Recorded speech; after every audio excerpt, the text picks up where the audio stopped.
Hello guys, স্বাগতম আমার YouTube চ্যানেলে। এই চ্যানেলে তোমরা পাবে সিনেমা, সিরিজ আর বিভিন্ন ইন্টারেস্টিং কন্টেন্টের খাঁটি রিভিউ। আমি চেষ্টা করব প্রত্যেকটা গল্পের ভেতরের দিকটা তুলে ধরতে, কি ভালো কি খারাপ আর কি দেখার মতো সবকিছু একদম খোলামেলা ভাবে বলবো। যদি তুমিও সিনেমা ভালোবাসো আর রিভিউ দেখে ঠিক করতে চাও কোনটা দেখা উচিত, তাহলে তুমি একদম সঠিক জায়গায় এসেছো।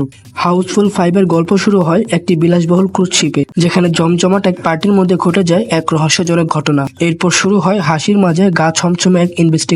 অক্ষয় কুমার ও রিতেশ দেশমুখ দুজন অদ্ভুত মেজাজের পুলিশ অফিসার। তারা একে একে জিজ্ঞাসাবাদ করে সেই সব লোকদের, যারা প্রত্যেকেই কিছু না কিছু লুকাচ্ছে। গল্পে রয়েছে প্রচুর ভুল বোঝাবুঝি, স্ল্যাপস্টিক কমেডি আর চমকে দেওয়া মুহূর্ত, যা দর্শককে একদিকে হাসাবে আবার অন্যদিকে ভাবিয়ে তুলবে। সবচেয়ে ইউনিক বিষয় হলো মুভিতে রয়েছে দুটি এন্ডিং। হ্যাঁ, তুমি যদি তোমার বন্ধুর সাথে দেখো, সম্ভবত তোমরা দুজন দুই রকমের এন্ডিং দেখবে। অক্ষয় কুমার, রিতেশ দেশমুখ তো আছেই, তাদের টাইমিং ও হিউমার অনেকটা নস্টালজিক। সাথে পূজা হেগড়ে, কৃতি সনন, সঞ্জয় দত্তের মতো পরিচিত মুখও রয়েছেন। সবাই মিলে সিনেমার কন্টেন্ট যতটা না শক্তিশালী, তার থেকেও বেশি প্রাণ এসেছে এই তারকাদের উপস্থিতিতে। আর এই সিনেমার সবচেয়ে ইউনিক দিক হচ্ছে এতে রয়েছে দুটি আলাদা এন্ডিং। এক হলে আপনি যে খুনি দেখবেন, অন্য হলে আপনার বন্ধু হয়তো সম্পূর্ণ ভিন্ন একটি ক্লাইম্যাক্স দেখছে। সিনেমার লোকেশন, ক্রুজ শিপ, বিলাসবহুল হোটেল, ডিজাইনার সেট, সবকিছু চোখ ধাঁধানো। কালার গ্রেডিং ও ক্যামেরার ওয়ার্কও চোখে লেগে থাকে।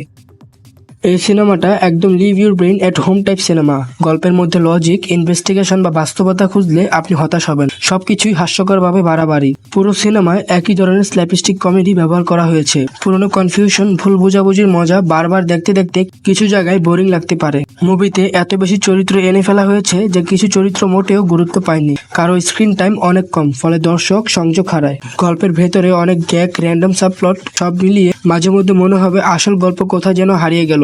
মুভির সিনগুলো অনেক সময় মেইন কাহিনী থেকে ডিসকানেক্টেড লাগে। যারা একেবারে ফান আর মজার সিনেমা দেখতে চান, তাদের জন্য হাউসফুল 5 একবার দেখা যেতে পারে, কিন্তু গভীর গল্প বা স্মার্ট কমেডি খুঁজলে আপনি হতাশ হতে পারেন।